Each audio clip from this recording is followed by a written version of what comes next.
Thank you so much. Since many of you don't know me, I thought I would share my Yelp reviews. Now, I think I might be a 4.4, maybe a 4.5. I'm not perfect. For example, all of my neighbors have sourdough starter, but I am a terrible cook. I dislike following directions and I probably swear too much.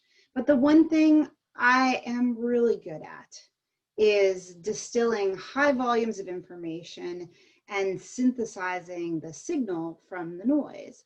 And that signal about data science and measurement is what I plan to share with you today. So I truly, deeply believe that there is so much to gain when we use data effectively to break down barriers between business, any kind of business, and the customers that they serve. So that's my version of customer centricity, which colors everything that I like to measure.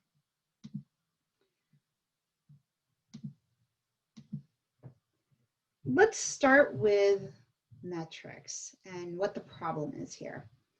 If I measure the ratio between the bed and the dresser, will it tell me how often I should have intimate relations with my husband?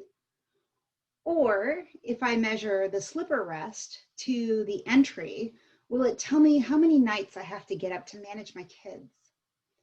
Measurement is powerful, but the things we measure create a lot of jargon, and that makes people want to put us in the basement with a red swing line stapler. And so we face challenges. There are two particular challenges that I think we face when we're trying to get meaning out of data. Now, the first challenge has to do with the noise in the data. Most data is loaded with junk food metrics. And by junk food, I mean that it can make us feel really good, but it doesn't deliver enough business value. And ultimately, if you cannot tell the difference between what is good and what is bad, then you've got a junk food metric. Tools, and there are many tools on the market, are really good at spewing out metrics and then leaving us to figure out, what does this mean? Or is the name of this metric built in the same way? So what should you do if you've got a lot of junk food metrics? Well, the number one solution is to add segmentation. That's an easy way to get power out of your analytics. But is this the kind of segmentation that makes sense? This is a framework where someone has gone around and gathered all of the possible digital metrics and pinned them down. It's like gathering all the ingredients in the grocery store and sorting them by size and shape. It will not help you make tasty food, and it is an absolute ton of work. So measurement and segmentation, the things we use, the keys to any kind of analysis or data science, have to bring you closer to humans, to people, to your customers, and they should not create a wall of jargon. So what should we measure? Well, measurement overall is a function of organizational maturity. Now, the industry and nonprofits are different, to be sure, but the same fundamentals apply.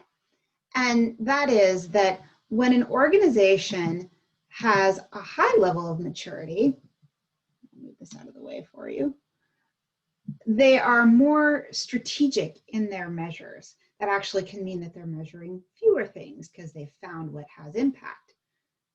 When an organization does not have a great degree of maturity, they tend to measure more tactical things. So let's talk first about maturity, and then I'll show you some examples of what you should measure when. This is the customer-centric maturity curve. And And I know this is a lot on the eye, and there's a lot of detail behind this, but if you would like to get the deep, deep detail, my first couple podcast episodes go into exhaustive detail about every stage. But what you need to know now is on the x-axis, we've got people's ability to take action. And on the y-axis, we've got the completeness of customer knowledge. So how much do you know about the people you're trying to serve, and what can you do about it? That's the framing for this kind of maturity. And ultimately, every company falls within one of three stages. They're either in the trying to listen stage, which I call zone 1, or they're in the trying to learn about their customers stage, which is zone 2, or they're leading and innovating, which is zone 3. Now, a lot of times people say, oh, well, how do I know where my organization is? Maybe I find an organization in an industry that looks like mine and I pick that spot. No, here's a really quick way to size up the maturity of any organization. If you use the tool Built With, it'll give you some signal. I've given you 2 examples here just to show you what I see when I look at a company. So on the left-hand side is a company that has very low maturity. Now I know they have a really passionate customer base. I think they've been around for years and years and years, and people love this organization.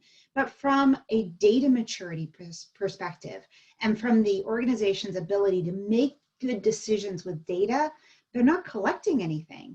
So if I go to builtwith.com and I type in their web address, I will see what is tracking the tools that they're using on their site. I can compare that to someone like cancer.org, which is the American Cancer Society, and I can see that they're using tools that have a slightly higher degree of maturity. Those tools are things like Optimizely. They're not just collecting information, they're trying to figure out how to use it. I did not put one of the leaders on here, but I can tell you who I would look at. I would look at Domino's, but the reason the leaders are not that interesting to look at in the tool stack is because you won't see their data science workbench. You won't see the speed of how they process and run data, and you won't see their models. All you can tell from a leader is that they're fairly comprehensive in their tracking, and they have few redundancies across tools. So once you figure out where your organization is in maturity, there are certain techniques and measures that apply. And I'm going to walk you through a framework of what I would do if I were inside an organization trying to move it up in maturity. I'd be happy to take questions from you, especially afterward, about different nuances of the maturity model or what should be measured when, or if you think there's something else that you have a question about, I'd be more than happy to answer those along the way or at the end. But let's start with the very first layer, which is zone 1, which are the people who are at the very bottom of the curve. Companies that are in this space are having trouble trusting the data. Oftentimes, I find these are companies that have really great brand names, and they've been able to get away without knowing much about their customers because people went and bought their brands anyway. That's becoming less and less of a case. But the fundamental problem that this group is trying to solve is they need to prepare for success through the collection of good data, and they need to trust the data. Where they end up spending a ton of money is a lot of random mismatched reports that don't mean anything, just like we were talking about with the junk food metrics. So what should you measure if your organization is in this stage? On each of these slides, on each of these metrics, I've put together measures that protect a company. In other words, it keeps you from backsliding, and measures that accelerate a company. So they will inherently move you forward. Now, if I were within a level 1 company, I would look at things to protect the downside. And this is because in a very early stage company, the number one thing that happens is they get excited about measurement and it belongs to one person, and then that person moves on. And suddenly no one knows what that person was doing and how the data was being collected or anything about the way the measurements are coming in. As a result, the measurement quickly becomes overgrown, and in another year to 18 months, the company is right back where they began, trying to figure out what they should measure. And so this part about protecting the downside, whether it's site tracking, whether it's app tracking, whether it's transactional data in another database, whether it's PII compliance, which stands for your personal information, or whether it's campaign data, these are all elements that are pouring in tracking data and should be used in later stages to help you. So these are ones to protect. Oh, and I also included load speed because that's an easy one that'll throw off your measures. Now, I am talking a lot about things that have to do with the digital world. That doesn't mean that these same principles don't apply to things that are outside the digital world. They're very much in tune. Data is pretty much data. The same structures and challenges apply, whether it's online or offline. The reason digital data is so important is it feeds into your models later on and provides a certain sensitivity that can very much help you listen to the people who are the people who you're trying to serve, the people you're trying to benefit. So let's look at the other side of measures that accelerate. Now, if I were in a level 1 company, I would be looking to humanize the metrics that are coming through the business. In addition to just reporting information, there's a whole lot of people that just need to see information in order to trust it in the first place. The need to humanize it is really important at this stage because you don't want to create a hurdle of all these people trying to learn jargon.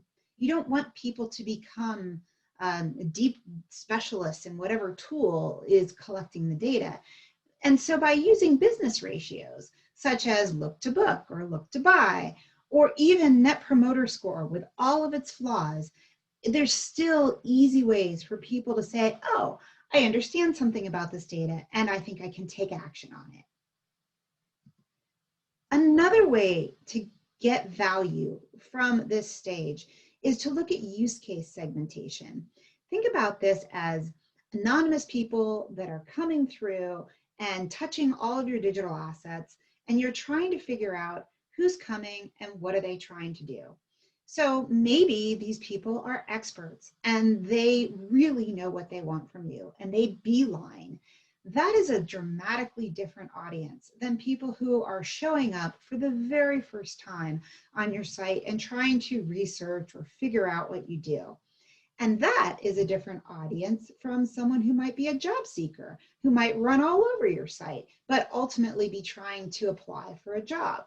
So use case segmentation is a very good early technique to try to split the data to make more sense of it in a human fashion. Here's what this looks like.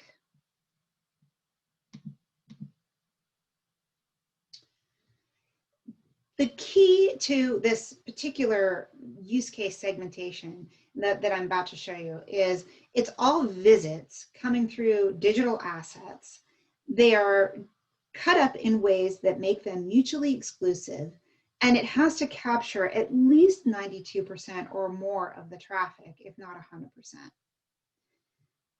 Now, what would it look like? It would look something like this, where all visits are broken into different behaviors. Maybe one behavior is, I come and I'm trying to figure out where to buy your product. Maybe another behavior is, I come, but I'm looking for just inspiration. Inspire me to donate, inspire me to take an action. That's a different kind of behavior than someone who doesn't give you any signal. They just come in and leave, and it's the homepage, and we can't tell what they were interested in. But ultimately, if you cut up the information, then you can get these different pre and post calculations that will tell you how well you're performing with a particular audience. Now, I don't know any of these people. I haven't identified any of these people. They haven't logged in. I'm just looking at who's coming and what they're trying to do by shaping the data to give it more meaning. So hopefully that makes a little bit of sense. There's our pre and post comparison. Okay, now we can go into the middle stage. A lot of companies are very quickly getting into this middle stage. So if I had to say where the bulk of the industry is, and granted, I can't speak to the nonprofit industry because I've only worked with a few, but the regular industry, like commercial industry, I'd say fewer of them are in the listen stage. The bulk of them are getting to the learn stage, and very few of them are in the lead stage, but that's quickly changing, especially with some of the fresh companies that are coming out. We'll talk more about those because those are very exciting. So in the learn stage, what is it that's so important to understand in the learn stage? Well, this is the place where you have to build on the information that you collected. That means that in many cases, we're trying to blend information. In order to blend information, you have to have access to it. And one way to get more activity in this space and to actually learn from the customers is to start running tests. And ideally, those tests connect to the bottom line. So we'll talk about that in the metrics. The big cost that a company faces at this stage is landing lots of dirty data into a data lake that doesn't have enough insight. So that's probably the #1 place where I see executives slam all the information together and then wonder why insights don't just rain from their cloud systems. No, the data has to be prepared for success so that you can get really good value out of it. Well, what does that look like? Here are some of the things that you might do in this stage.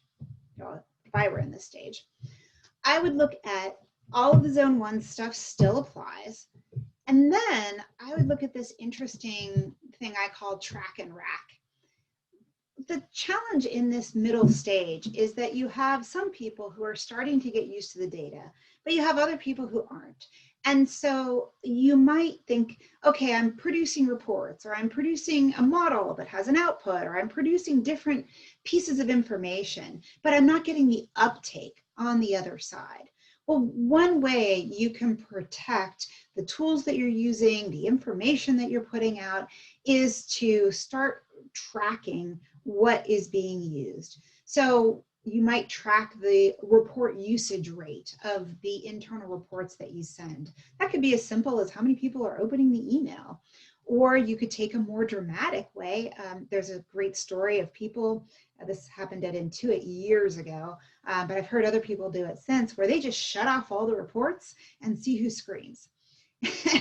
That will tell you very quickly if anything is actually being used. The recommendation adoption rate is another area that you can track. I once saw a company rack up 70 different recommendations they had made during the course of a year with different people's names attached to them. And then when the company said, well, what has this department done for me? The department had a very strong defense to say, we've made all these recommendations and the problem isn't our insights, the problem is the uptake on the other side. Let's solve for that problem. And it wasn't like it was calling people on the carpet. It was just trying to say, the information is here, we're using it, we're working on it. But there's a problem with the process, which is inevitably what happens in this middle stage. The process in the culture isn't yet there. And then third, another company I have seen, this was actually a company here in Portland, Oregon, they were using the testing revenue to track and rack how much their testing results were putting on the bottom line. So again, a great defensive measure that really shows this is the value of what we've been doing. Along these lines, you also need to protect with what data is your source of record and start building out what's in that data dictionary. Okay, we're using revenue, but revenue comes from this source and it's calculated in this way. That's very important when it comes to defending the decisions that will be made from the data. What's on the other side here? How do you accelerate out of this stage? Well, a particularly strong way to accelerate is with customer voice. It is almost always siloed in one part of the organization. And that might be that there's a call center and people call into the call center. But I really want you to think more broadly about customer voice. Obviously, there's social information that comes in. That's usually very thin information. But there's also the survey information that can be longitudinal, that can help you measure how people are changing or how their perspectives are changing. Information that's collected from customers can be point-based, like at an event or a moment or through an app, or it can be longitudinal. So whether it's simple voice of customer analysis or whether it's an NLP model that you're trying to use to understand what people are saying, in either case, the voice of your customers is a good accelerator to get people to want to take action, to want to solve a problem. Similarly, your segmentation analysis and the flow of people, or if you don't have people, use cases like we talked about before, can also help people get comfortable with making choices on the data. So I might see rising and falling use cases, rising and falling customer lifetime value segments.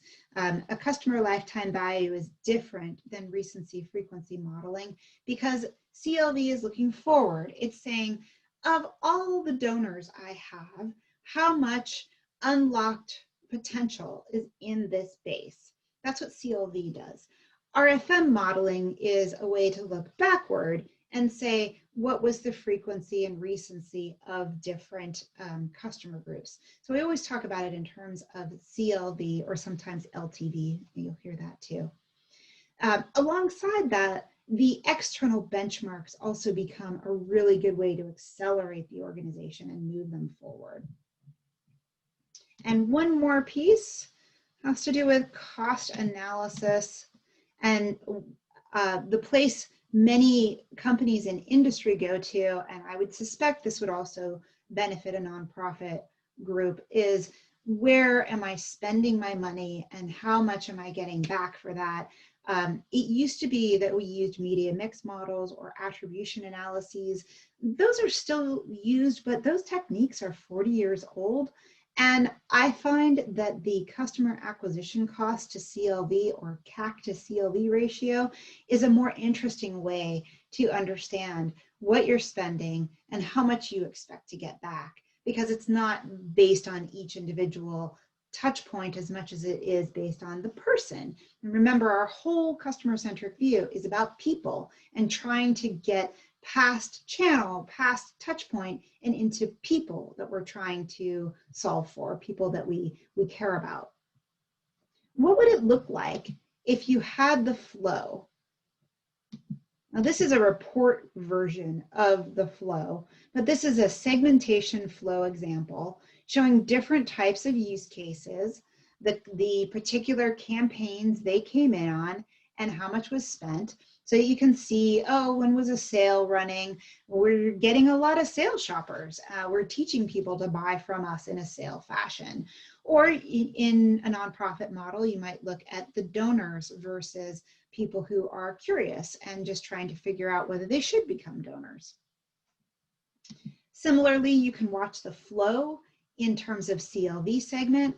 The language that's sometimes used, and different companies are different in how they approach this, but customer lifetime value, highest value customers are sometimes called HVCs or just high value customers, or sometimes you'll see them referred to as platinum, or sometimes you'll see them referred to in deciles. I find the easiest way to take action on customers by customer lifetime value is by sorting them into high, medium, and low groups, and then thinking about which group can I take action on in order to move the needle. So if I had, for example, donors that had a certain cadence where they were donating on a regular monthly basis, then the fact that they are doing that and they have been doing it for a certain amount of time would give me some confidence to think about how much further they would go. But it's not the place to nudge their behavior. Where I want to nudge their behavior is maybe in a one-off on top of that cadence, or maybe they've forgotten that they have that regular cadence, and my one-off can remind them that there's something special that they should be thinking about, or a reason why they should boost the amount that they're doing every month and how important it is. So those are just different ways to think about customer lifetime value, which I can talk about all day long because we use that tool quite a bit. Now, the third stage, let's talk about the people who are just kicking butt. These companies are oftentimes businesses that are driving innovation out there. Some of them are digital natives. Some of them have just done really big and very smart transformations. These are some of my favorite companies in this space. They're not the only companies in this space. Poshmark is one that is in this space. I did a podcast with them a couple months ago, and they really have it figured out in terms of how they think about bringing the love of the customer into the data. Now, in this space, the challenge for these leaders is avoiding competitive copycats, because they spend all this time and all this effort figuring out exactly how to get the right value out of their base. And then inevitably somebody else comes along and copies it. We've seen this across lots of different industries. Now, the fact that somebody copies it does not mean that they can execute it. So if you look at Dollar Shave Club versus Bic, the execution was wildly different, and Bic was not able to execute what Dollar Shave Club could do. But the point is, that is a risk for all of these leaders. They figure out really great things from their AI and machine learning models, and they've tracked it to the bottom line impact, and now they have to keep innovating. So what should you do if you find yourself in this space? Well, obviously continue to protect the downside, but there's some new things that you have to protect. In the third level, there's a lot of machine learning, a lot of AI going on. And that means that just because you've been successful with some of the things you learned doesn't mean that it fits an ethical outcome. And I hate to say that it's kind of an afterthought, but it is. In many cases, the ethics of the model can be an afterthought, and because people don't always know how they're going to perform. So for example, there was a casino company called Big Fish, and their whole modeling approach was to get people to gamble more. Now you can see where this was going, where obviously if they're successful, they end up with people who are pulling their 401ks, pulling their life savings, and otherwise making bad choices because they have figured out how to push that lever. Now that's a real lawsuit, and you can hear more about it or look it up online. But that's not the only place where we have or need ethical cross-checks. The models themselves have been hacked, such that, what was the example? I think it had to do, and I have to remember this for a sec, it had to do with, it wasn't face recognition. I think it was a sample model. The one that comes to mind for me always is Google's "Can I hug this?" That wasn't this particular case, but I'll use it as the example anyways. So what happened is, in the model gets going, and then there's a little bit of black boxing as you try to, you validate what's coming in through the other side, but you're not really quite sure how the model got to what it got to. So sometimes it's easy for hackers to come in and insert stuff into that model so that it starts to run the other way. And that means that your models not only have to be secure, but they have to have a human cross-check. You can't just take your hand off the lever and let it go, for a variety of reasons, but that being a big one. On the other side, measures that accelerate. Now, these companies are already accelerating, which is great, but data augmentation, I think, becomes a very interesting measure to help us understand more about the world. Now, that doesn't mean that, if you throw something in, you can certainly correlate, but it's causation we're looking for. So we don't want to correlate to the number of sheep farmers in Afghanistan. We want to correlate to things that actually make a difference. And sometimes these businesses know more about what causes people to make their decisions than people know themselves. So that's a very delicate thing to deal with. An example here has to do with Target.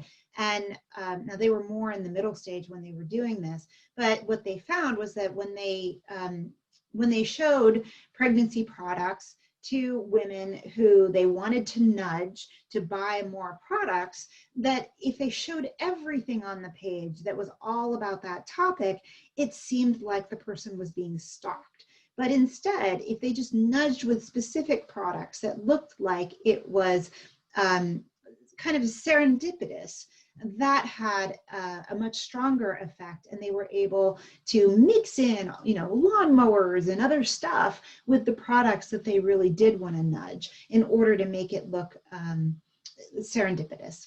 So I think the way we augment data is very delicate and very precise when it comes to understanding people and the way they like to make behaviors. In order to do that, you need executive alignment. I cannot stress this enough.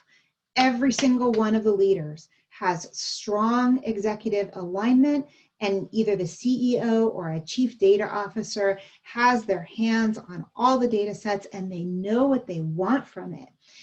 Whether they're driving for customer satisfaction, whether they're driving for different optimizations that push customer lifetime value, it doesn't matter. There is a very concerted strategy from the top. Now that strategy can look something like this. This is Electronic Arts and what they use at the senior level to measure core players. They call it core player metrics. The reason they particularly went after these metrics is that they are all trendable. So like we talked about the flow, they can measure what's happening over time. And they're flexible at every different level. So they can look at it by business unit, they can look at it by product, and so they can, by geography, by franchise, they can really get a lot of power out of these core metrics. And I think if you take a close look at these metrics, you'll notice that they're very customer focused. Scale is really about the share of customers they have. Time is really about the retention and how much they're in the game. Money is about profitability, and loyalty is about customer satisfaction. So again, in the same way that we began, we start to end this presentation and the maturity curve with getting dialed in to people and our ability to successfully serve them so that we can innovate and we can grow in a way that ultimately, and again, this is probably more relevant to industry, but Wall Street starts to reward this.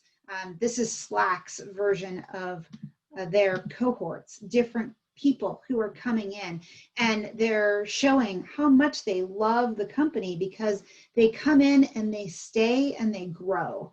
They come in, they stay, they grow. Like you can basically see that one after the other coming in and growing. And that is a great signature, even though I know they got beat up in the market on the last quarter. It doesn't have anything to do with the health of the business and the people behind them. So ultimately, the reason why we do this isn't just about reaching customers and the people and making good decisions behind them. That's the starting point. But the ending point is that by breaking down those barriers, we can create a stronger sensitivity to what people need and the innovations that we can provide them so that everyone wins. And it's not just companies taking revenue, it's creating a partnership with the customers who love us so that we essentially make the world a better place. I know that sounds trite, but it is ultimately what happens. Now, if you would like a copy of this deck, you can certainly text measure to that SMS code. And at this point, I'd be happy to answer any questions.